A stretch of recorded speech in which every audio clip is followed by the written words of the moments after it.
Hello everyone, welcome to Punjab success mantra. तो आज हम 10 मोस्ट इंपॉर्टेंट एमसीक्यूज में डिस्कस करने जा रहे हैं हमारे इकोनॉमी से रिलेटेड एमसीक्यू सीरीज। तो आप जैसे कि आपको पता ही हम एनसीईआरटी से रिलेटेड क्वेश्चन डिस्कस कर रहे हैं। तो 10th क्लास की एनसीईआरटी का हम सेकेंड और थर्ड चैप्टर जो है वो डिस्कस करेंगे आज, इससे रिलेटेड क्वेश्चन डिस्कस करेंगे। इससे पहले हमने 9th क्लास के जो 4 चैप्टर्स है वो कंप्लीट किया है और 10th क्लास के जो फर्स्ट चैप्टर है उससे रिलेटेड क्वेश्चंस हम कर चुके हैं।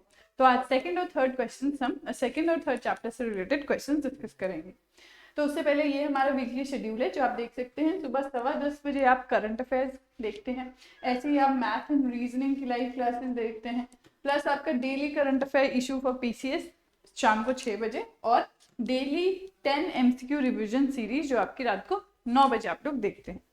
तो स्टार्ट करते हैं आज के फर्स्ट क्वेश्चन से। फर्स्ट क्वेश्चन हमारा है, consider the following statements over the past certain new services such as those based on information and communication technology have become important and essential.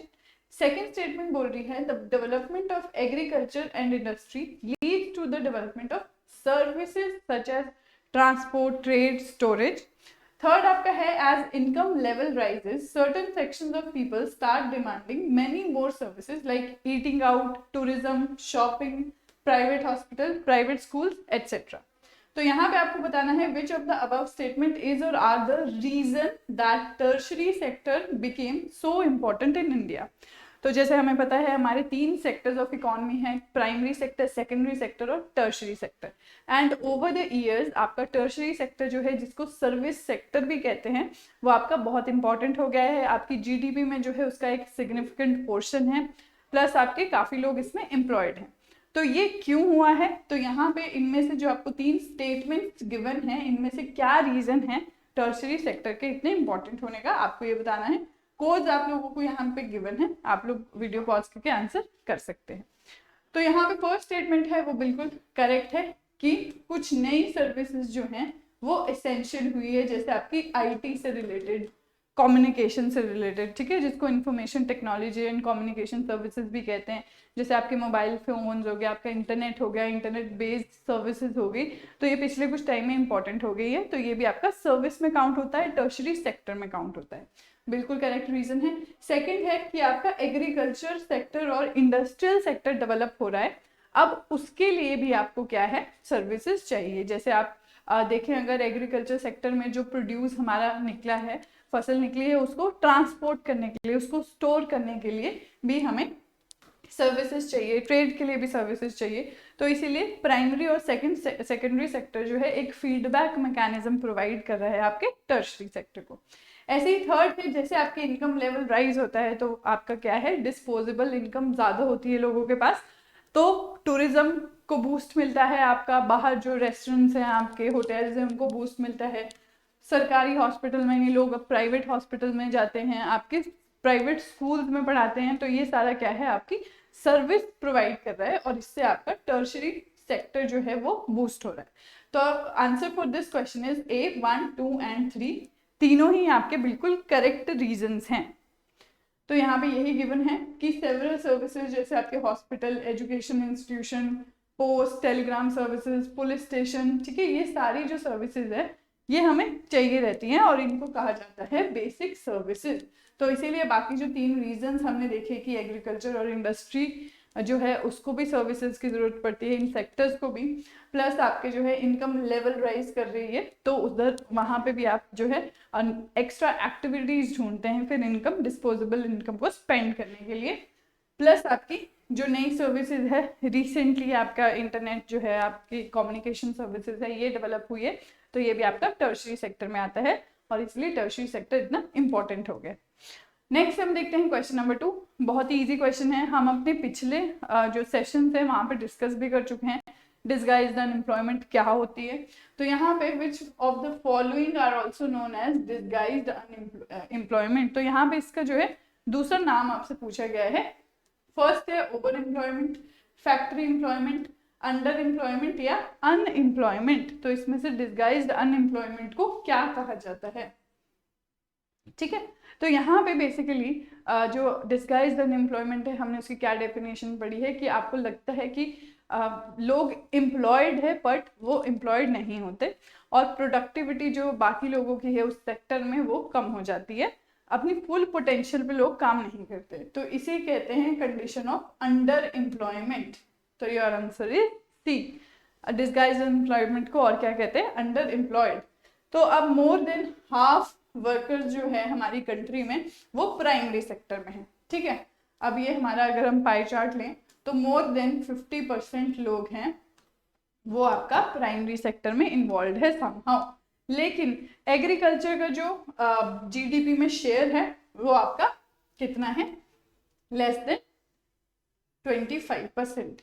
तो इससे हमें क्या पता चलता है कि 50% लोग जो है वो लेस देन 25% कमा रहे हैं, तो मतलब आपके यहाँ पे जो है लोग डिसगाइज्ड ही अनएम्प्लॉयड है। तो अगर मोर पीपल है एग्रीकल्चर में देन नेसेसरी, तो आप कुछ लोग बाहर भी चले जाएंगे तो भी आपका क्या होगा, कोई फर्क नहीं पड़ेगा प्रोडक्टिविटी में, प्रोडक्टिविटी उतनी ही रहेगी, आउटपुट आपकी इतनी ही रहेगी। तो इस केस को बोलते हैं आपका अंडर एम्प्लॉयड, और इस टाइप की अनएम्प्लॉयमेंट को जो हिडन है इन कॉन्ट्रास्ट टू समवन जो हमें दिख रहा है कि अनएम्प्लॉयड है, तो ये आपका हिडन रहती है, तो इसलिए इसको कहते हैं डिसगाइज अनएम्प्लॉयमेंट। तो ये हम पहले भी डिस्कस कर चुके हैं अपने पिछले कुछ सेशंस में, तो यहाँ ये टॉपिक आया था तो इसीलिए हम ये डिस्कस कर रहे हैं। थर्ड आपका है consider the following statements. First statement आपकी है as per Indian law apart from RBI no other individual और organisation is allowed to issue currency. Second आपका है the law legalises the use of rupee as a medium of payment that can not be refused in settling transactions in India. Third statement है no individual in India can legally refuse a payment made in rupees. तो यहाँ पे which of the above statement is correct आपको बताना है, code आपको यहाँ पे गिवन है, तो इन तीन स्टेटमेंट्स में करेक्ट स्टेटमेंट कौन सी है, तो आपकी डी आंसर है इसका, ऑल ऑफ द अबव, तीनों ही स्टेटमेंट करेक्ट है। आरबीआई के अलावा और कोई आपका करेंसी, कोई ऑर्गेनाइजेशन करेंसी इशू नहीं कर सकता। दूसरा है आपके जो है लीगल टेंडर दिया गया है रुपी को, अब कोई भी रुपी लेने से इंडिया में मना नहीं कर सकता इन फॉर्म ऑफ मनी, क्योंकि वो आपका गवर्नमेंट के द्वारा लीगल टेंडर उसको दिया गया है। अब जब गवर्नमेंट लीगल टेंडर वापस ले लेती है तो आपका क्या होता है, जैसे आपका डिमोनेटाइजेशन में हुआ, जब आपके 500 और 1000 रुपीज के जो नोट्स थे उनका लीगल टेंडर सरकार ने वापस ले लिया था, तो वो उनकी कोई खुद की वैल्यू इंट्रिंसिक नहीं थी, वो सिर्फ पेपर करेंसी है, ठीक है। और अगर उसके करेंसी की लीगल टेंडर ले लें वापस तो वो सिर्फ पेपर है, नथिंग मोर। तो यहाँ पे यही आपका डी आंसर है। फोर्थ आपका है on which of the following basis the sectors are classified into public and private sector. तो बहुत इजी क्वेश्चन है। फर्स्ट आपका है एम्प्लॉयमेंट कंडीशन, सेकंड है nature of economic activity, third है ओनरशिप ऑफ एंटरप्राइजेस, फोर्थ है आपका number of workers employed in an enterprise. तो यहाँ पे 4 ऑप्शंस आपको गिवन है। तो हम टाइम एंड अगेन ये चीजें सुनते हैं, प्राइवेट सेक्टर, पब्लिक सेक्टर, तो ये प्राइवेट सेक्टर जो है वो ग्रुप ऑफ प्राइवेट इंडिविजुअल या इंडिविजुअल्स ओन करते हैं, इसलिए उसे प्राइवेट सेक्टर कहते हैं, और public sector is owned by government, इसलिए उसे गवर्नमेंट पब्लिक सेक्टर कहते हैं। तो यहाँ पे आपकी ownership of the enterprise is the answer, your answer is C. Fifth question आपका कह रहा है which of the following statements are correct. First आपकी है the members of a cooperative pool their resources for cooperation in certain areas. Second है besides bank the other major source of cheap credit in rural areas are cooperative societies. Third आपका है there are several types of cooperatives possible such as farmers cooperative, weavers cooperative, industrial workers cooperative, ठीक है। तो या फिर D आपका option है all of the above statements are true। तो ये आपका बेसिकली आपके थर्ड चैप्टर में कोऑपरेटिव सोसाइटीज के बारे में गिवन है कि उनका क्या रोल रहता है, वो क्या परफॉर्म करते हैं, तो उनके बारे में ये तीनों स्टेटमेंट्स है, और तीनों ही स्टेटमेंट्स आपकी करेक्ट है। जो मेंबर्स है कोऑपरेटिव सोसाइटी के वो अपने रिसोर्सेज पूल करते हैं एक सर्टेन एरिया में, प्लस आपका बैंक के अलावा ये जो है बहुत ही मेजर सोर्स प्रोवाइड करते हैं चीप क्रेडिट का, क्योंकि यहाँ पे जो आपके इंटरेस्ट रेट है वो काफी कम रहते हैं। और सेवरल टाइप्स ऑफ कोऑपरेटिव है वो आपके बनते हैं, जैसे जो फार्मर्स का ग्रुप बनाएगा वो फार्मर्स कोऑपरेटिव हो गए, वीवर्स का ग्रुप बनाएगा तो वीवर्स कोऑपरेटिव हो गए, ठीक है। तो ये आपके कोऑपरेटिव्स की कहानी है, डी इसका आंसर है। नेक्स्ट सिक्स्थ क्वेश्चन हमारा है, consider the following statement. First statement है, there is no organisation which supervises the credit activities of lenders in the informal sector. Second question है, RBI stops the money lenders from using unfair means to get their money back. Third है आपका, compared to the formal lenders, most of the informal lenders charge much lesser interest on loans. तो यहाँ पे हमें बताना है which of the above statement is or are not correct. तो यहाँ पे डायरेक्टिव ध्यान में रखना है आपका, नॉट करेक्ट आपसे पूछा गया है। तो अभी यहाँ पे आपकी करेक्ट कौन सी है? फर्स्ट स्टेटमेंट जो है बिल्कुल करेक्ट है। कोई भी ऑर्गेनाइजेशन नहीं बनी है आपकी क्रेडिट एक्टिविटीज को सुपरवाइज करने के लिए इनफॉर्मल सेक्टर में, इसीलिए उसको इनफॉर्मल सेक्टर कहा जाता है, क्योंकि यहाँ पे कोई भी आपकी रेगुलेटरी बॉडी नहीं है।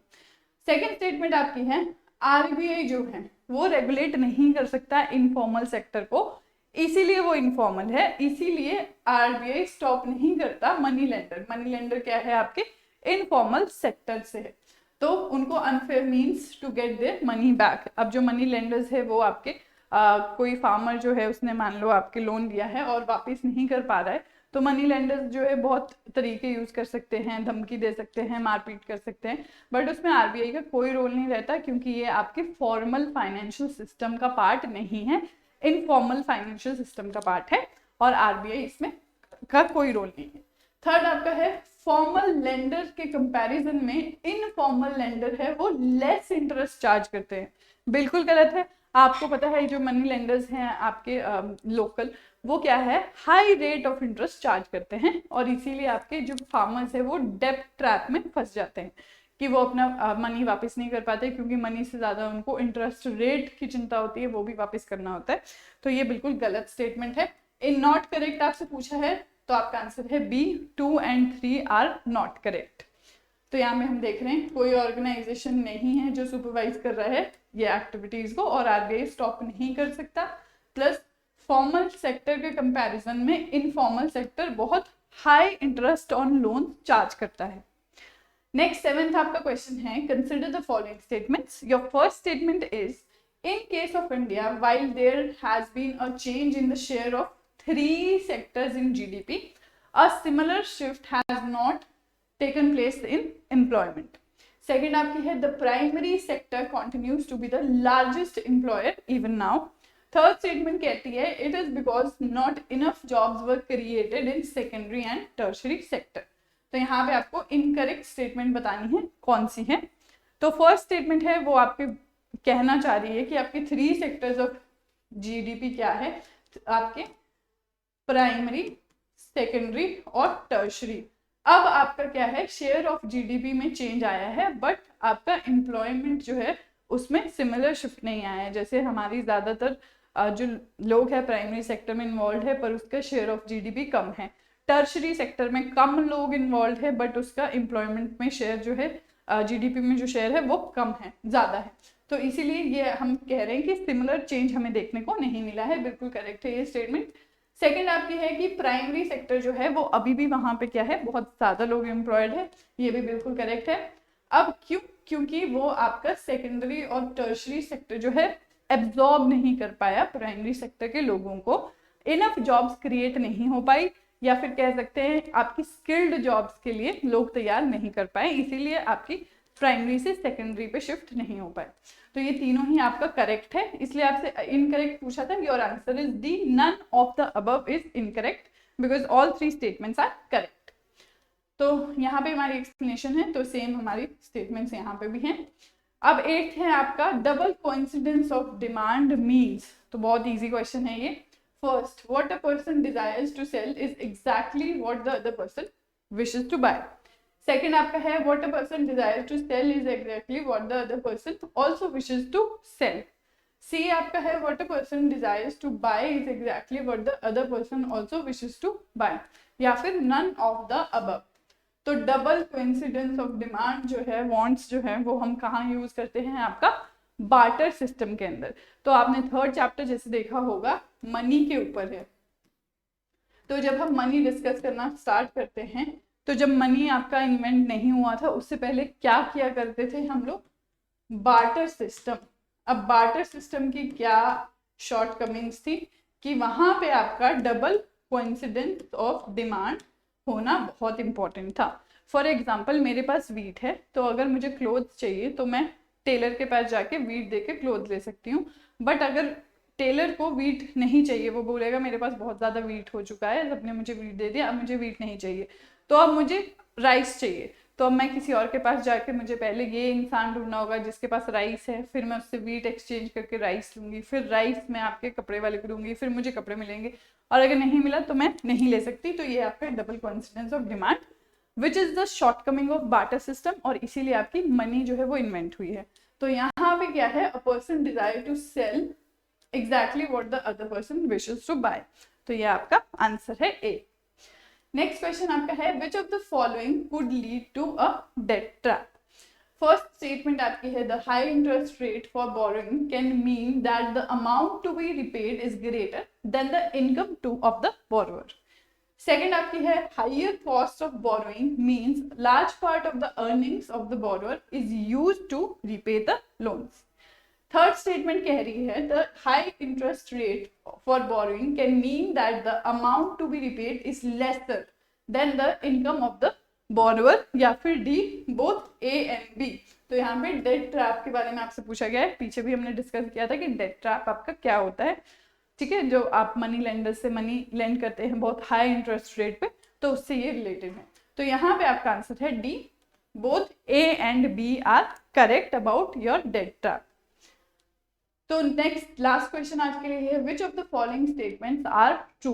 फर्स्ट स्टेटमेंट आपकी है periodically banks do not submit information to RBI on how much they are lending to whom and at what interest rate. Second है RBI does not supervise the functioning of formal sources of loans. Third statement आपकी है the RBI monitors the banks in actually maintaining the cash balance. या फिर D none of the above statements are true. तो यहाँ पे आपको क्या है RBI के functions के बारे में बेसिकली पूछा गया है। अब जो एक कंट्री का फाइनेंशियल सिस्टम होता है उसे कौन रेगुलेट करता है, आपका सेंट्रल बैंक, जो कि इंडिया के केस में आपका है रिजर्व बैंक ऑफ इंडिया। अब उसके क्या क्या फीचर्स है ये पता होना हमें बहुत ज्यादा इंपॉर्टेंट है। तो यहाँ पे ट्रू स्टेटमेंट कौन सी है, यहाँ पे फर्स्ट स्टेटमेंट जो है वो बिल्कुल इनकरेक्ट है। आरबीआई जो बैंक से वो इंफॉर्मेशन सेंड करता है आरबीआई को about the loans, about the borrowings, about the lendings. Second जो है आरबीआई डज नॉट सुपरवाइज, ये भी बिल्कुल गलत है आपका। आरबीआई सुपरवाइज करता है आपके फॉर्मल सोर्सेज ऑफ इनकम को। फिर नेक्स्ट आपकी जो स्टेटमेंट है आरबीआई मॉनिटर करता है बैंक्स को in actually maintaining the cash balance, ये बिल्कुल करेक्ट है। So your answer is C. आपसे पूछा गया था कौन सी स्टेटमेंट इनमें से ट्रू है, तो ये हमारे थर्ड स्टेटमेंट बिल्कुल करेक्ट है। तो आज के लिए 10 क्वेश्चन इतने ही। 10th क्लास के एनसीईआरटी हम डिस्कस कर रहे हैं। तो यहाँ पे आपके कुछ फ्री कोर्सेज है, कुछ पेड इनिशिएटिव्स हैं जो आप लोग अवेल कर सकते हैं एनी टाइम। तो नेक्स्ट सेशन में हम 10th क्लास के एनसीईआरटी को खत्म करने की कोशिश करेंगे, उसके बाद हम 11th क्लास के एनसीईआरटी से स्टार्ट करेंगे। Thank you so much.